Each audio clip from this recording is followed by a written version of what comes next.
మరి doctor BR Ambedkar Konaseema జిల్లాలో ఉన్నటువంటి వైఎస్ఆర్ కాంగ్రెస్ పార్టీ యువజన విభాగం నాయకులకు, విద్యార్థి విభాగం నాయకులకు, అదేవిధంగా పార్టీ నాయకులకు, కార్యకర్తలకు అందరికీ కూడా విజ్ఞప్తి, రేపు ఉదయం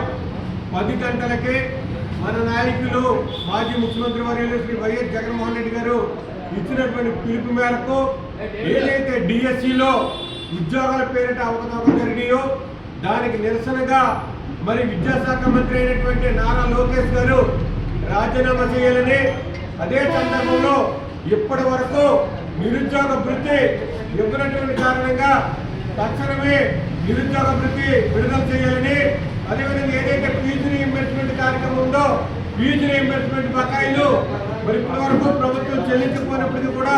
దీని మీద నిరసనగా రేపు ఒంటెద్దు వెంకయ్యనాయుడు గారి కాంప్లెక్స్ నుంచి జిల్లా కలెక్టరేట్ వరకు డాక్టర్ బిఆర్ అంబేద్కర్ కోనసీమ వ్యాప్తంగా నిరసన కార్యక్రమం జరుగుతుంది. ఈ కార్యక్రమానికి దక్కంపూడి రాజా గారు, అదేవిధంగా పిల్లి సూర్యప్రకాష్ గారు, కోనసీమ ఉన్నటువంటి వివిధ కోఆర్డినేటర్లు అందరూ కూడా ఇచ్చేస్తున్నారు. కాబట్టి ఈ కార్యక్రమంలో అధిక సంఖ్యలో యువకులు, విద్యార్థులు అందరూ కూడా తరలి వచ్చి విజయవంతం చేయాలని చెప్పేసి అందరినీ కోరడం జరుగుతుంది.